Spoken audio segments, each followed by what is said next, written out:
আর এই মুহূর্তে যে খবর আমরা পাচ্ছি, হাওড়া বর্ধমান শাখায় রেল লাইনে ফাটল ধরা পড়েছে। হাওড়া বর্ধমান শাখায় রেল লাইনে ফাটল, যাকে কেন্দ্র করে চাঞ্চল্য, কারণ হাওড়া বর্ধমান শাখাতে রেল লাইনে ফাটল লক্ষ্য করা গিয়েছে বলে খবর পাওয়া যাচ্ছে।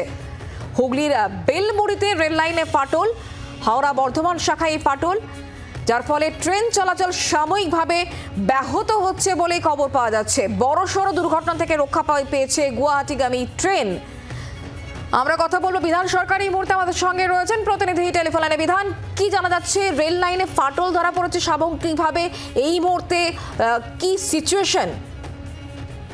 দেখো শুক্লা, এই বেলমুড়ি স্টেশন, অর্থাৎ এটা হাওড়া বর্ধমান যে কট শাখা রয়েছে, সেই শাখায় বেলমুড়ি স্টেশনের যে রেলগেট, সেই রেলগেটের খুব কাছেই রেল লাইনে ফাটল দেখা দেয়। এবং সেখানে যেটা জানা গেছে যে স্থানীয় মানুষরা সেটা দেখতে পেয়ে যে গেটম্যান রয়েছে তাকে জানায়, তারপর গেটম্যান ওই বেলমুড়ি স্টেশনের স্টেশন মাস্টারকে জানান, তারপরেই কিন্তু সিগন্যাল রেড করে দেওয়া হয়। এবং সেই সময় ওখান দিয়ে পাস করছিল ব্যাঙ্গালোর গুয়াহাটি যে এক্সপ্রেস রয়েছে, সেই এক্সপ্রেস ট্রেন, এবং সেই ট্রেন কিন্তু দাঁড় করিয়ে দেওয়া হয়।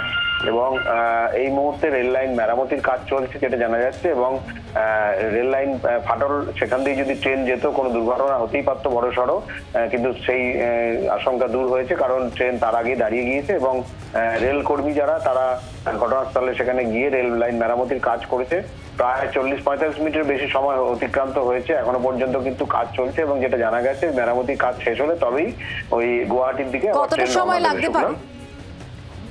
এখনো পর্যন্ত কাজ কিন্তু চলছে শুক্লা, যেটা জানা যাচ্ছে যে আরো বেশ কিছুটা সময় লাগবে, কারণ যে রেল লাইনের পাতে যে ফাটল হয়েছে সেটা এক্সচেঞ্জ করা হবে, এবং সেক্ষেত্রে কিন্তু বেশ কিছুটা সময় লাগতে পারে। তবে ওই রেল লাইন যেহেতু ট্রেন দাঁড়িয়ে রয়েছে, ওই লাইন দিয়ে কোনো ট্রেন যাতায়াত করছে না।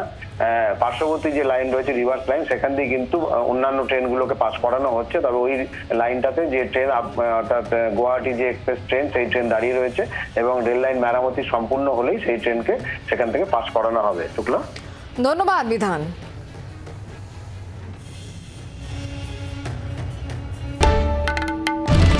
বাংলার আওয়াজ, বাঙালির আবেগ, জি 24 ঘন্টা।